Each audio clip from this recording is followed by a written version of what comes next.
Assalamu alaikum. N'hésite pas à liker cette vidéo et de vous abonner pour aider cette chaîne à partager la voie de la vérité. Merci. Oui, mon frère, votre nom, votre pays et votre profession. Bonsoir, docteur. Merci pour cette opportunité. Mon nom est Jacob. Ma question est, par exemple, vous savez, si Dieu sait tout, vous savez, il sait ce qui va se passer, alors, par exemple, vous savez, Désolé, s'il vous plaît, pouvez-vous répéter votre nom et votre pays, votre profession et la question, s'il vous plaît? Mon nom est Jacob. Je viens d'Inde. Et ma profession est, je suis ingénieur.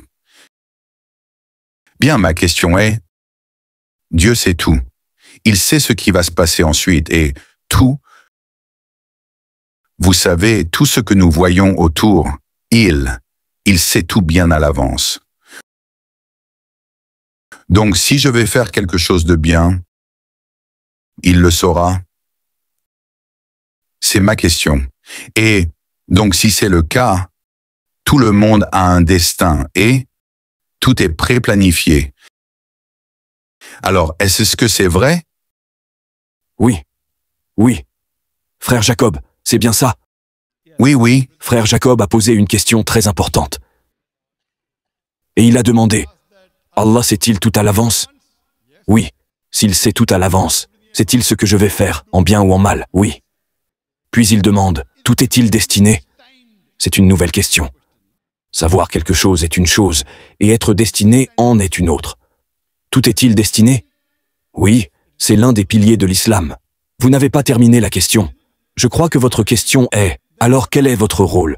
Si Allah a destiné que je vais faire le bien ou le mal, quel est votre rôle? Est-ce votre question?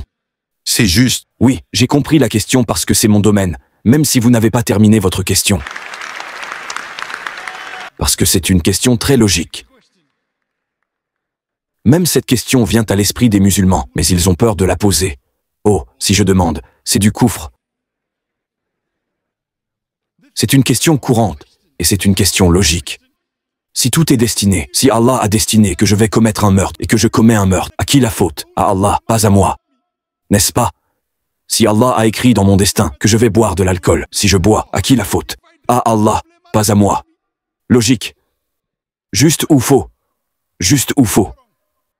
Juste. Cette question est donc même dans l'esprit des musulmans, mais ils ont peur de la poser. Et c'est une question très délicate, très sensible. Et elle m'a troublé pendant longtemps dans les premières années de ma carrière de prédicateur. Parce que, et puis, au fur et à mesure que j'ai fait mes propres recherches, j'ai parlé aux plus grands savants. Chaque fois que j'obtiens une nouvelle réponse, vous savez, je ne fais que répéter ce que disent tous les savants. Mais si c'est une question logique, quelque chose de nouveau, je dois parler avec les plus grands savants pour m'assurer que cela ne va pas à l'encontre des règles de la charia. C'est l'usul, le principe d'un prédicateur. Vous ne pouvez pas dire quelque chose de nouveau. Une logique, il peut en donner, mais... Donc, malheureusement, il y a beaucoup de livres écrits, mais pas très convaincants concernant le takdir. Et c'est l'un des piliers de l'islam, ou des piliers de la foi. Nous devons croire au takdir. Pour une meilleure compréhension, je vais vous donner quelques exemples, et c'est l'une de mes réponses uniques que j'ai soumise aux plus grands savants, et ils ont dit « Masha'Allah ». Cela vient d'Allah. Mon frère, s'il y a un enseignant qui enseigne dans une école, dans une salle de classe, et l'enseignant enseigne pendant 1 an, et avant l'examen, l'enseignant dit « Cet élève sortira premier de la classe. Cet élève aura la 2e classe. Cet élève, il échouera. » Désolé, je donne juste un exemple. Ne le prenez pas mal, mon frère. Le frère va se sentir mal. Pourquoi est-ce qu'il me fait échouer? L'enseignant prédit donc avant l'examen, et l'élève qui échoue dit « Parce que l'enseignant a prédit que j'échouerais, j'ai échoué. » Pouvez-vous dire cela? Pas vraiment. Très bien, pas vraiment.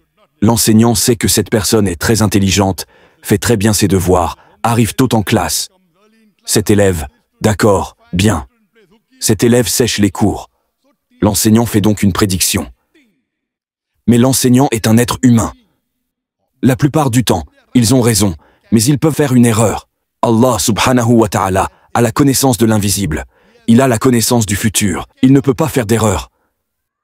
Mais l'élève dont l'enseignant prédit qu'il échouera ne peut pas se plaindre. Parce que vous avez prédit, j'ai échoué. N'est-ce pas? Maintenant, ce que nous devons comprendre, dans le taqdir, Allah subhanahu wa ta'ala a la connaissance du futur. Ce qu'il a donc fait, c'est qu'il a écrit à l'avance ce qui va se passer. Maintenant, frère Jacob, vous arrivez à un carrefour. Vous avez 4 routes, 1, 2, 3, 4. Vous pouvez en choisir n'importe laquelle. Vous choisissez la route 4. Allah sait donc à l'avance que lorsque frère Jacob arrivera au carrefour, il aura 4 choix. 1, 2, 3, 4. Il choisira la 4. Alors Allah écrit à l'avance. Quand frère Jacob arrivera au carrefour, il choisira la route numéro 4. De qui était le choix? Le vôtre. Mais Allah le Tout-Puissant a la connaissance de l'avenir. Il écrit à l'avance. Puis vous continuez. Vous arrivez à un autre carrefour. A, B, C, D, E. Vous choisissez la route A. Allah sait. Frère Jacob, quand il arrivera au deuxième carrefour, A, B, C, D, E, il choisira la route A. Qui a fait le choix? Jacob. Allah a la connaissance de l'avenir. Après avoir réussi vos études, vous pouvez choisir de devenir médecin, vous pouvez choisir de devenir ingénieur, vous pouvez choisir de devenir un voleur. Le choix est le vôtre. Vous choisissez de devenir un voleur. Je suis désolé. Je donne un exemple. Non. Très bien, mon cher. Désolé. Vous choisissez de devenir ingénieur. J'ai tort. Vous êtes ingénieur. Vous choisissez de devenir ingénieur. Qui a fait le choix? Vous ou Allah? Qui a fait le choix, mon frère, de devenir ingénieur? J'ai fait le choix. Correct. Allah sait à l'avance que cette personne choisirait de devenir ingénieur. Alors il écrit à l'avance. Frère Jacob, après avoir réussi l'école, l'université, sa licence, il... Donc c'est... Ma question est, si je choisis la médecine, est-ce que Dieu fait une erreur? Non. Allah sait que vous choisirez la médecine. Alors il écrira dans le taqdir que vous deviendrez médecin. Donc cela signifie que tout est pré-planifié? Non, ce n'est pas pré-planifié. C'est connu à l'avance. Comme l'enseignant prédit qu'il échouera. Vous comprenez, non? Allah sait donc, peut-être que demain, il y a une chance, une personne, vous pourriez apprendre la médecine et devenir médecin. Vous ne le savez pas, je ne le sais pas. Allah le sait, n'est-ce pas? Allah sait que votre esprit changera. Maintenant, vous ne voulez pas devenir médecin. Vous voulez étudier la médecine. Vous étudiez à nouveau la médecine. C'est possible, les chances sont là. Ce n'est donc pas Allah qui vous force. C'est vous qui choisissez. Comprenez-vous, mon frère? Allah a la connaissance de l'invisible. Cela signifie qu'Allah a la connaissance du futur. Donc, peut-être qu'après que quelqu'un ait obtenu son diplôme, il peut gagner sa vie honnêtement. Ou il peut voler. Il commence à voler. À qui la faute? C'est sa faute, pas celle d'Allah. Allah écrit dans le taqdir qu'après avoir obtenu son diplôme, il avait le choix de faire un travail honnête. Il préfère voler. D'accord, bien. Allah écrit donc qu'il volera. Mais ce n'est pas parce qu'Allah l'écrit que vous êtes devenu ingénieur. C'est parce que vous alliez devenir ingénieur qu'Allah l'a écrit à l'avance. Comprenez-vous? Comme l'enseignant prédit avant l'examen qu'il échouera, il ne peut pas blâmer l'enseignant. Comprenez-vous, mon frère? Pour être honnête, c'est déroutant. Oui, c'est la connaissance de l'invisible. Donc c'est une question délicate. Mais avez-vous compris quand l'enseignant a demandé cela à la fin, avant l'examen?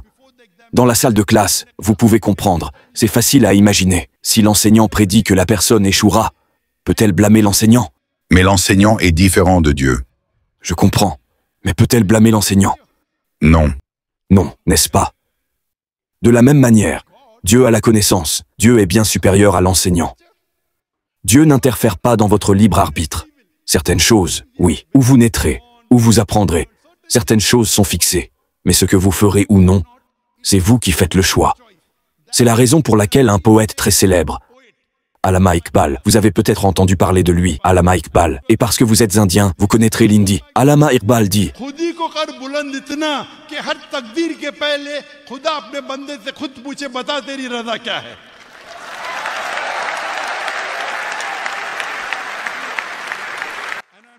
et on me dit qu'à Oman, beaucoup comprennent l'ourdou, comme à Dubaï. C'est un poète, Allama Iqbal. Il est l'un des poètes qui, masha'Allah, soutient très bien le Coran. Il dit Khudiko Karbuland Itna. Élève-toi à une telle hauteur que Dieu Tout-Puissant, avant d'écrire ton destin, te demandera « Quelle est ta volonté ?» Cela signifie « Suivez les commandements d'Allah ». Ce n'est pas parce que l'enseignant prédit que vous pouvez blâmer l'enseignant. Comprenez-vous? Maintenant, il y a une autre question. Un musulman peut demander « Est-ce que l'invocation peut changer le takdir ou non ?» Il y a un hadith. L'invocation peut changer le takdir. Donc si vous faites une invocation, est-ce que le takdir peut changer ou non? Laissez-moi vous donner un exemple. Il y a une personne qui va passer un examen. Et elle sait qu'elle a très mal réussi. Elle sait qu'elle va échouer. Elle rentre à la maison et elle fait une doua à Allah, tahajjud et beaucoup d'invocations. Allah accepte son invocation et Allah la fait réussir. Le takdir a-t-il changé? Oui ou non? Non, oui et non, les deux. Parce que dans le takdir, il est mentionné que cette personne n'a pas bien étudié. Elle est allée à l'examen. Elle a échoué. Mais Allah a aussi la connaissance de l'invisible et sait qu'elle va revenir et faire une invocation. Allah sait aussi à l'avance s'il acceptera son invocation ou non. Dans le takdir, il est donc mentionné qu'elle allait échouer. Elle est rentrée. Elle a beaucoup prié. Allah a accepté son invocation. Et Allah l'a fait réussir. En fait, le destin apparent change. Mais Allah sait à l'avance si nous allons faire l'invocation ou pas. Pensez-vous qu'Allah ne sait pas si nous allons faire une invocation ou non? Allah le sait. Le hadith est donc correct, mais la compréhension est qu'Allah sait à l'avance que cet être humain va faire une invocation. Allah sait aussi à l'avance s'il acceptera votre prière ou non. Comprenez-vous? Ce takdir n'interfère donc pas avec votre volonté. Vous ne pouvez pas dire « Il est mentionné dans mon destin que je volerai, donc je vole ». Non, non. C'était votre choix. Vous pouviez gagner de l'argent honnêtement. Vous pouviez gagner de l'argent malhonnêtement. Et Allah dit « Allah a ordonné ». Certaines, les choses qu'Allah a ordonnées. Allah a mis, vous obtiendrez $1 million, par exemple. Maintenant, vous pouvez obtenir $1 million, soit en volant, soit en travaillant dur. Certaines choses, Allah les a destinées. Je veux vous tester en vous donnant $1 million. Le choix est le vôtre. Le choix est le vôtre.